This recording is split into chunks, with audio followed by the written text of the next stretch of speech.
இன்றே டவுன்லோட் செய்து உங்கள் ஃபேவரட் ஷோக்களை என்ஜாய் பண்ணுங்க. மீனாட்சி, இன்னைக்கு வரைக்கும் தான் தேன்மொழி சுமதியோட பொண்ணு. ஆனா நாளையில இருந்து இன்னொரு வீட்டோட மருமக, ஒருத்தரோட பொண்டாட்டி. அவ்வளவுதான்.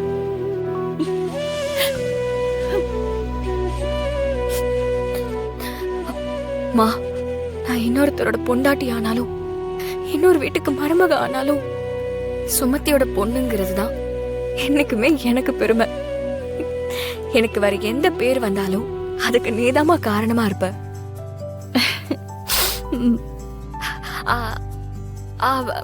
அதான் சொல்லுவாங்கல்ல, நூலை போல சேலன்னு பழமொழியே இருக்கேமா. பாரா, புடவைக்காரர் பொண்டாட்டி ஆக போறேன்னு காட்டுறியாக்கும். மா, ஒரு வீட்டோட உறவு வந்துட்டா நம்ம வீட்டோட உறவு போயிடுச்சுன்னு அர்த்தம் இல்லம்மா.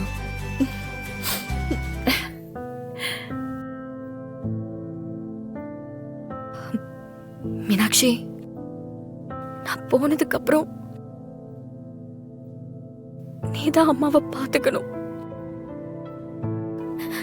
நீ இருக்கிற தைரியத்துலதான் நான் இந்த கல்யாணத்துக்கே ஒத்துக்கிட்டேன். நீ அதெல்லாம் எதுவுமே ஃபீல் பண்ணாதக்கா. அம்மாவை நான் பாத்துக்கிறேன். நீ அந்த வீட்டுக்கு போனதுக்கு அப்புறம் எப்பவும் போல ரொம்ப வெகுளியாவே இருக்காதக்கா. கொஞ்சமாச்சும் உஷாராயிரு.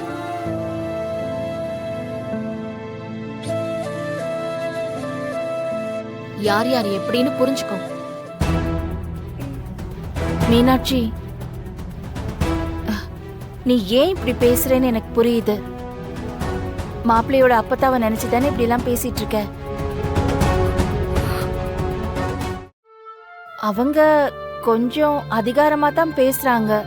ஆனா மத்தபடி எந்த பிரச்சனையும் இல்லையே. இவளோட மாமியார பார்த்தல்ல, எவ்ளோ நல்லவங்க. அதே மாதிரி மாப்பிள்ள ரொம்ப தங்கமானவரு.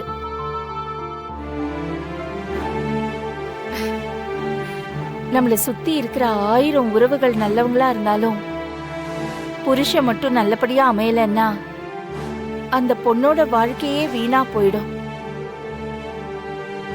அதுக்கு முன் உதாரணமா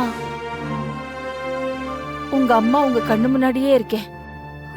மா, ஆனா தேனு, உனக்கு அப்படி இல்லம்மா. உன் புருஷனை பார்த்தல்ல, ரொம்ப நல்லவரு, தங்கமானவரு. நம்ம மேல எல்லாம் எவ்வளவு அக்கறை காட்டுறாருன்னு பார்த்தல்ல. அவரை நம்பி நீ அந்த வீட்டுக்கு போ. அவர் உன்னை ரொம்ப நல்லபடியா பாத்துப்பாரு. நீ சந்தோஷமா இருப்ப. அந்த நம்பிக்கை எனக்கு இருக்கு. அது போதும்.